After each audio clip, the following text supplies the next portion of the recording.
this day our daily bread, and forgive us our sins, as we forgive those who sin against us.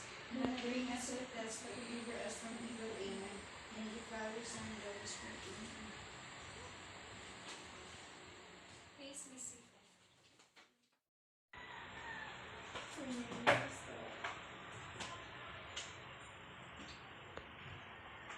Say present when your name is called. Artoza Prisha, present. Artoza Grayson, present. Artoza Janine, present. Arapo Catherine, present. Alaferni Sana May. Okay, so good morning everyone again. So before we start with our discussion, let's start with activity or with motivational activity. So you have to identify or guess if where does the moon belongs in every planet. So stand up now guys and answer the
Enceladus.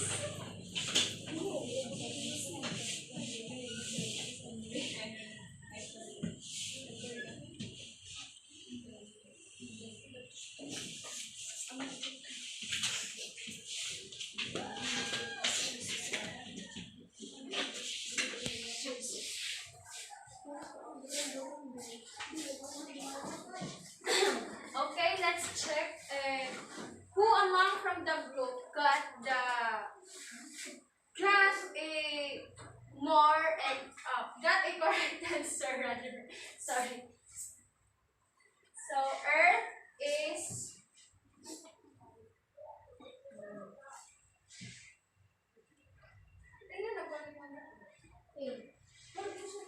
so A is got the correct answer from Saturn. D 1 point. Leon 1 point from D.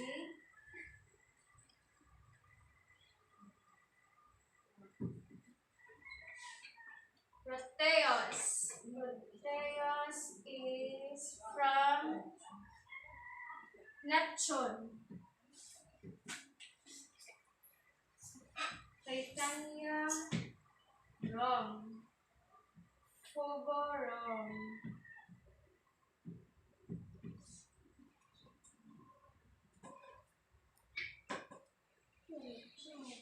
Uranus.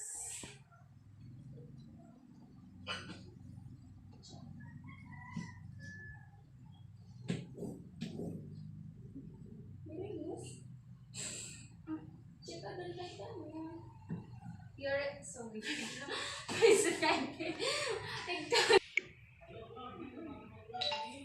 Sige, Shin. Okay, sorry. Titania is correct from Uranus and Pop is from Uranus too. Sorry, I can't understand this word. Uranus. A. Neptune. Neptune has only 3 moons, but this one is wrong. The moon in the Neptune is the Proteus, Triton, and Nereid. Jupiter is Io, Callisto, Triton, wrong. Europa, check. So, the group na nag-win is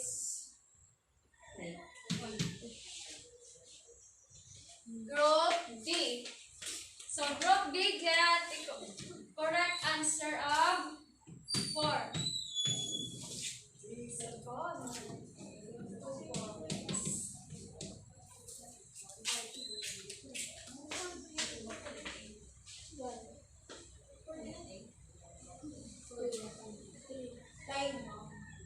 Oh, okay, sorry.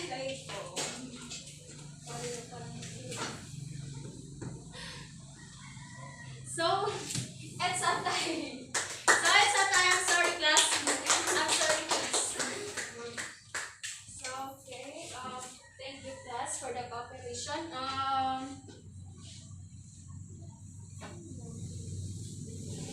Let's clarify this one.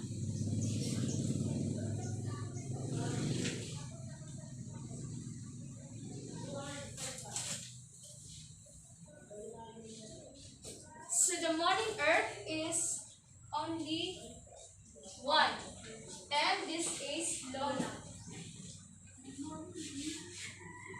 Lona is our only moon. So as you observe in our moon, di ba meron kayong nakikita parang dark area of the moon? Yes. Is it right? Yes. So,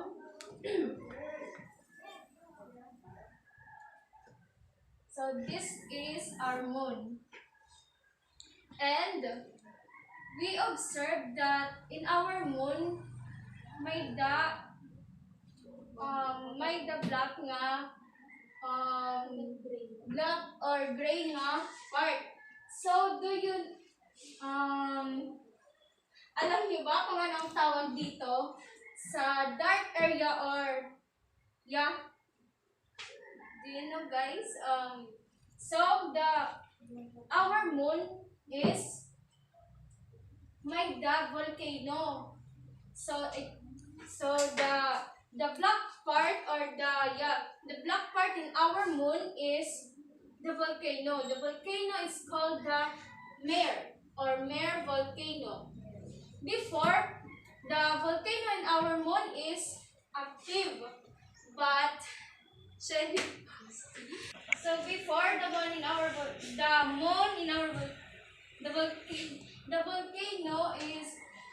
is active. So before yon, but now I don't know the reason why does the volcano in our moon is very not active. So mas mo pwede ba, guys, if very not active it atol volcano hamon, because we don't know if what will happen if the moon the volcano in the moon is continue erupting, right? So we don't know if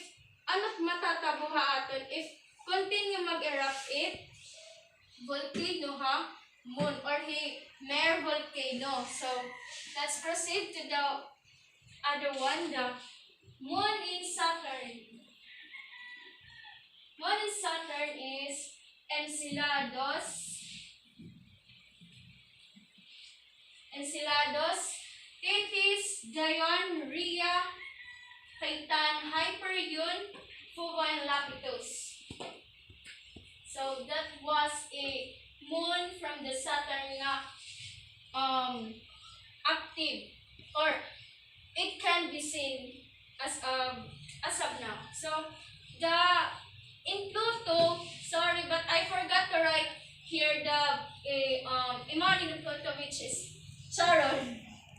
I'm sorry, class. So Pluto is Pluto has only one moon. So now Pluto is don't belong in our solar system. Why? Because Pluto is kumbaga nahimo na lang nga star. Yeah. So Pluto is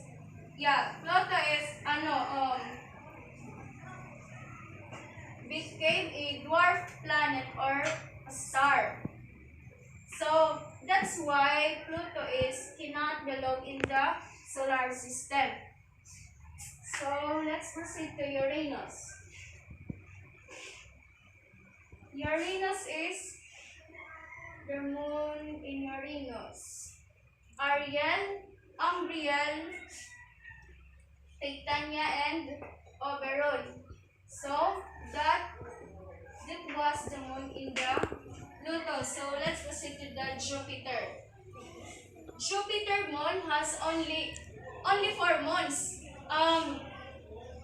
Ini nga 4 moons is they called as Galilean moon because Galileo Galileo Galilei he is the one who discovered the 4 moons in the Jupiter, which is the Ganymede, Io, Europa, and Callisto.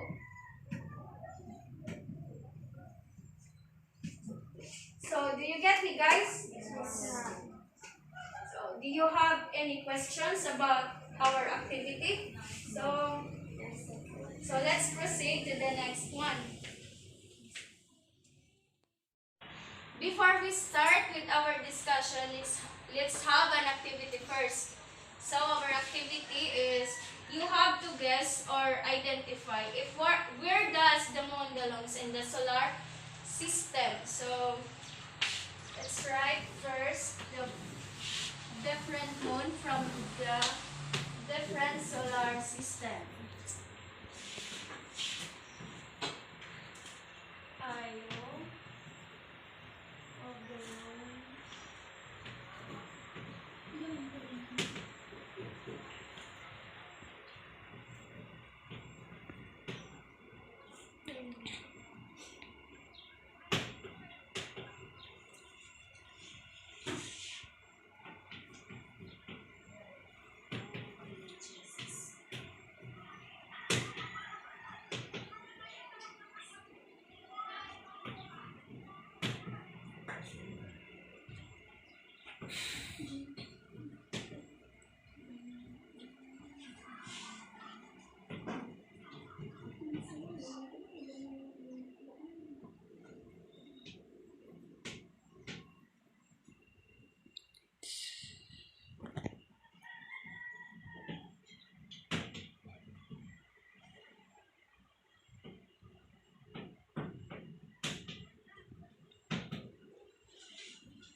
So,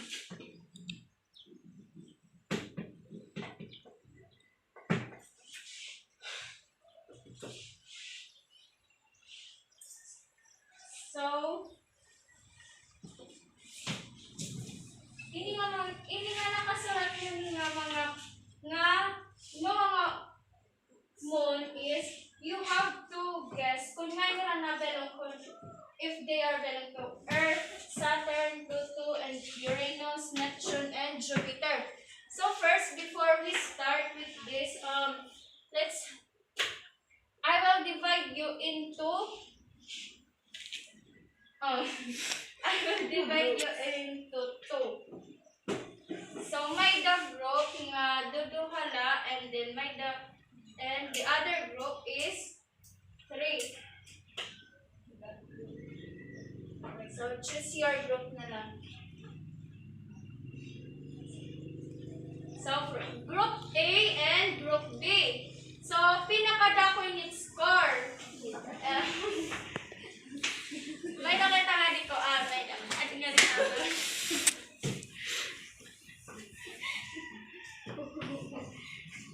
The group A and group B. So more answer, more points. So, let's start. Okay, so this one is for group A and this one is for group B. So, is it clear, guys? Yes, ma'am.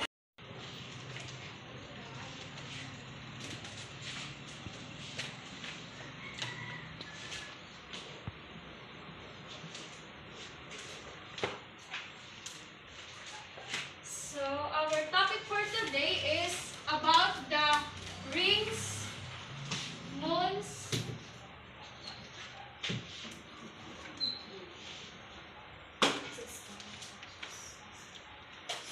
system, and rules.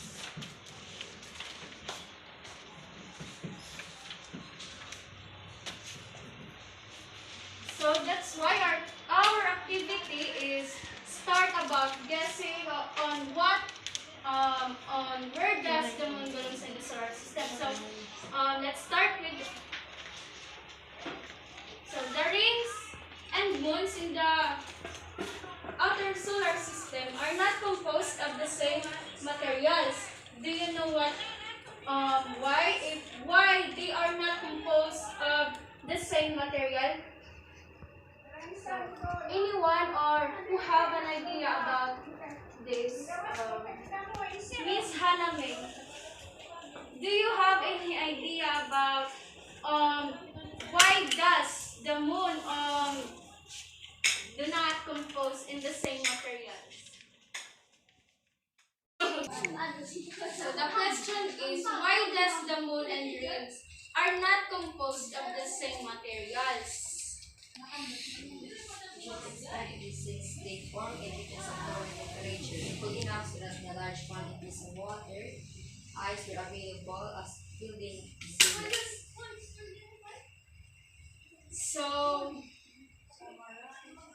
correct. So, they're not composed of the same materials because due to its temperature. So nagkakaiba sila is because of their temperature. Like for example, in Saturn,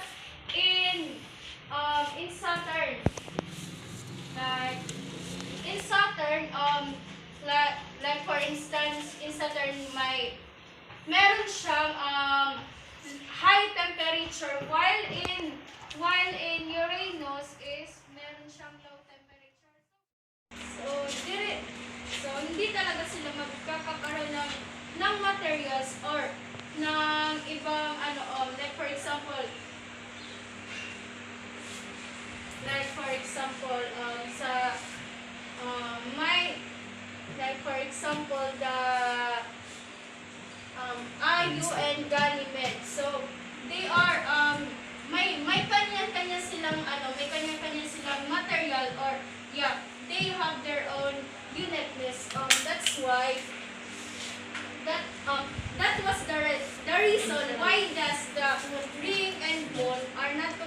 the same material because there are planets nga moderate type iya temperature, and then may there are planets also nga they are made of ice or usa nga planet dire ba icy nga tuhaira, or should I say water composed ng water sa nga planets.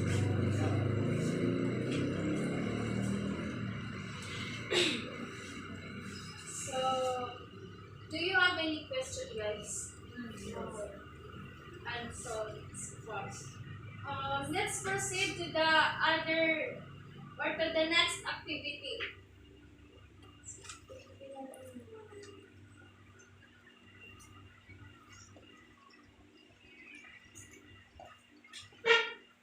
Bars.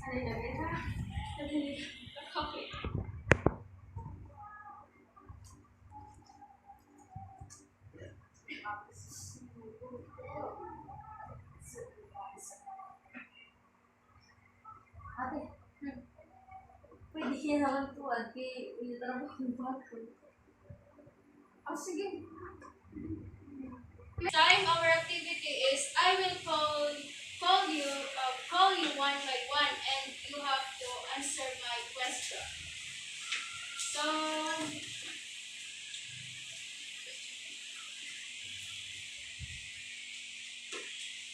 the first question here is the four moons are the Galilean moon except one. So before we start, so this time, before we start with our activity, if hinok matamaan ni nga chok is they are the you are the first one na mag-answer in activity. So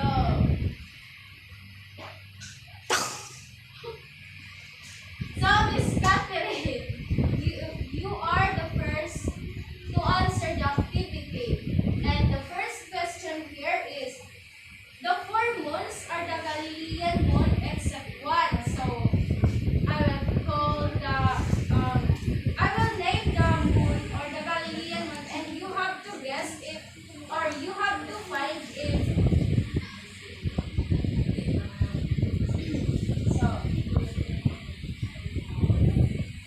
So the choices here is the Europa, Io, Ganymede, Triton, and Callisto.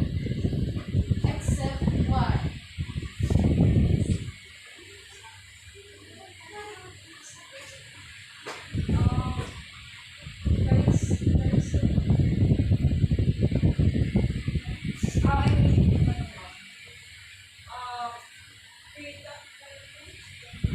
Yes, so since our Galilean moon are the Ganymede, Io, and Callisto, Europa, so Miss Kat is correct. Triton is not from the Galilean moon, or it's not a moon from a Jupiter, or not a Jupiter moon. So Triton belongs to what moon? Jupiter.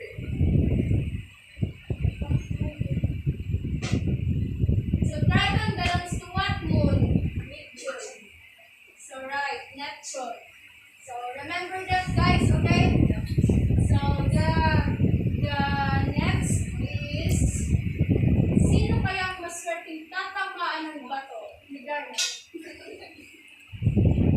So Miss Janelle, you are the next. Charot. Yan. So the question here is, how many moon does Saturn contain? How many moons? So wait. So we have I have here a choice. The A 50, B 65, C. 62, D. 60, E. 61. The choices here is A. 50, B. 65, C. 62, D. 61, E. So 62. So you are correct. And letter C. So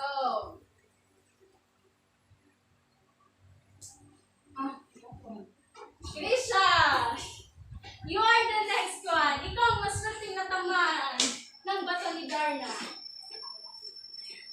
So the next question here is, it is a characteristic of Ganymede moon except one.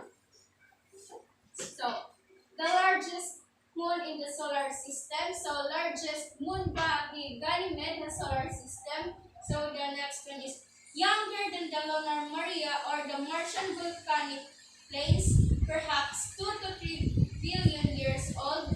C. Some surface features could be as young as the surface of Venus, a few hundred million years. D. Has a magnetic field. E. Has a diameter of 4,820 kilometers, almost the same as the planetary planet Mercury. So, what is your answer?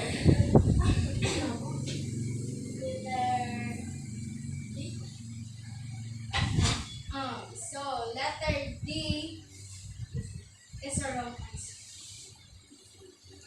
The characteristic of a Ganymede moon is it is a largest moon in the solar system. Activity all about. So let's proceed to the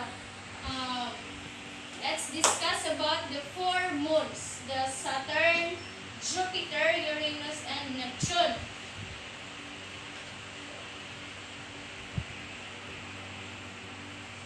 Jupiter has 67 known moons, but Jupiter has a 4 known moons. The large moon in Jupiter, which is the Callisto, Ganymede, Europa, and Io, and sometimes they are called as what? No. Yeah. Sometimes they are called as Galilean moons. Because as what I have said earlier, Galileo Galilei is he is the one who discovered, or the proponent of the discover of the 4 moons, of the 4 larger moon in the Jupiter. So the smaller the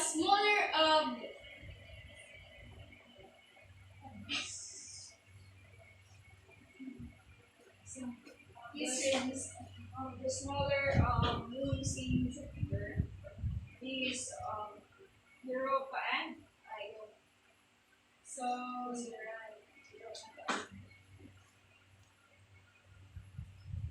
So since Io and Jupiter are they are same size na yahan aton moon. So if our moon is like this, so maybe the shape or the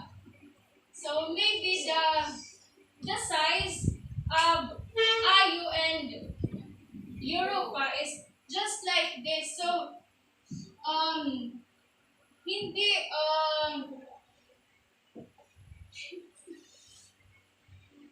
just like this, hindi magkalayo yung size ng moon natin at saka yung Europa and Io. So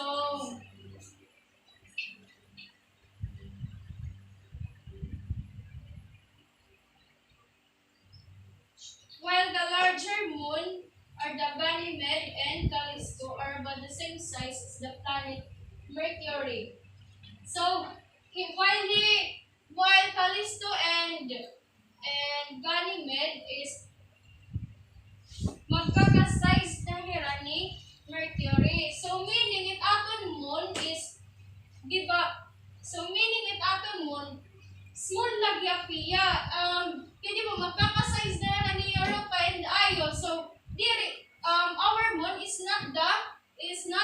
considered as the largest moon. Because di ba magkakakilala size ni Europa, since si Europa and Io, the smallest moon from the Jupiter. So meaning, mas dako pa rin.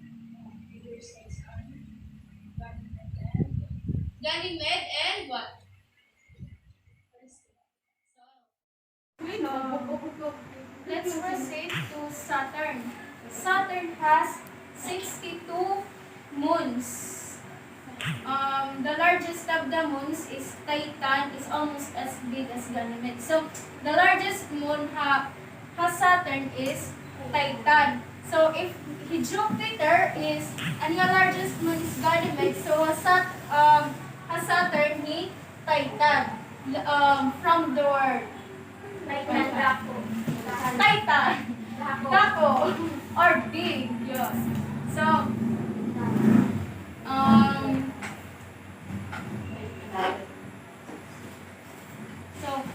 Titan is the only moon has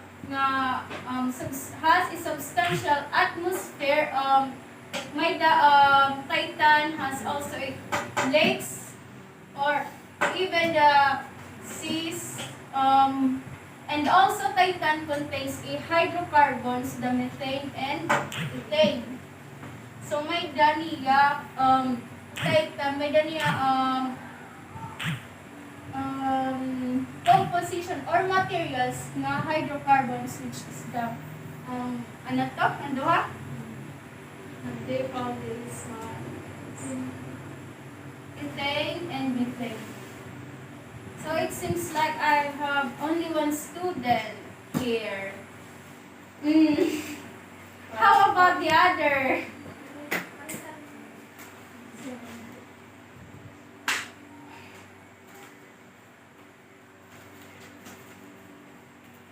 So the rings of Saturn is one of the most impressive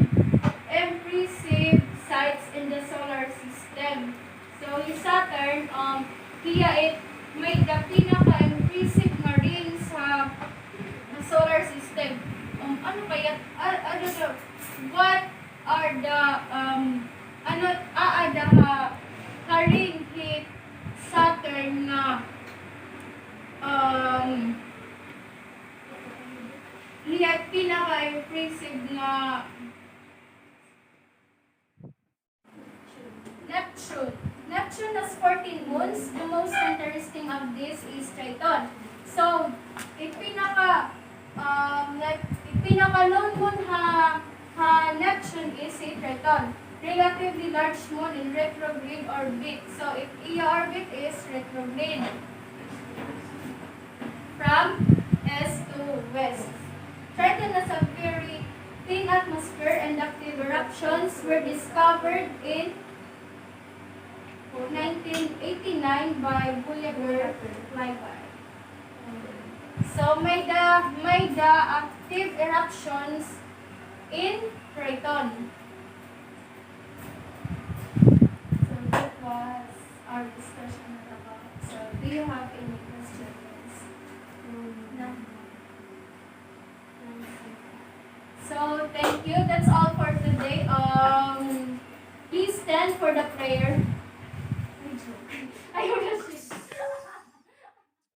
Saturn rings is the most impressive sites in the solar system. It's because of its composition. Because the ring in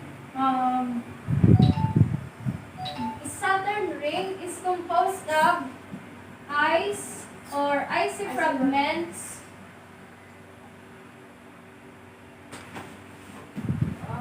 The Saturn rings is the most impressive sites in the solar system because it composed of icy fragments or water ice, which is typically the size of ping pong balls or basketballs. So that was the reason why does the Saturn ring is the most impressive sites. So like for example, diba, like ice, if the light hit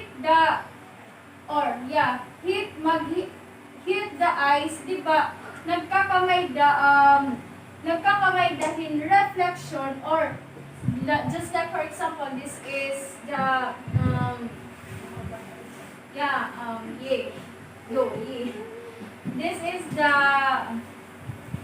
This is the ping pong ball or the icy fragments in the Jupiter ring. So when the light hit this surface or hit this area, so nagkakamay dahin reflection or they shine or they are twinkling.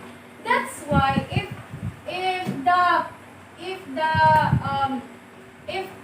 may da makakakita or if someone nga or if they are if someone may da makakakita they can see nga wow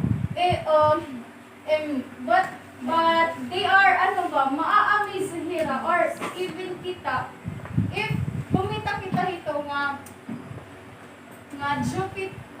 Jupiter rings. No, rather, is Saturn rings. So, let's proceed to the Uranus. The ring and moon system of Uranus is tilted at 98 degrees, just like the planet itself. It consists of 11 rings and 27 currently known moons. The 5 largest moons are similar in size to the 6 regular moons of Saturn, with diameter of 500 to 1,600 kilometers. 500 to 1,600 kilometers.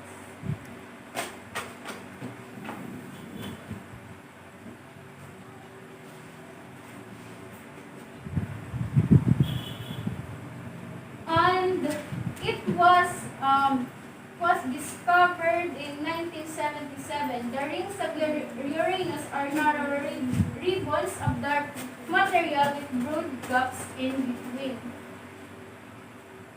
So if his Saturn is, but they are composed of icy fragments or baga shiny or nagpiping, while he Uranus naman is its ring is composed of dark materials.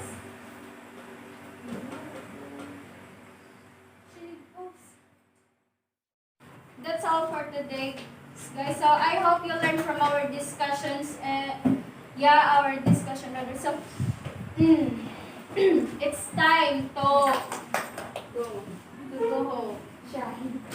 So keep safe, everyone. Thank you and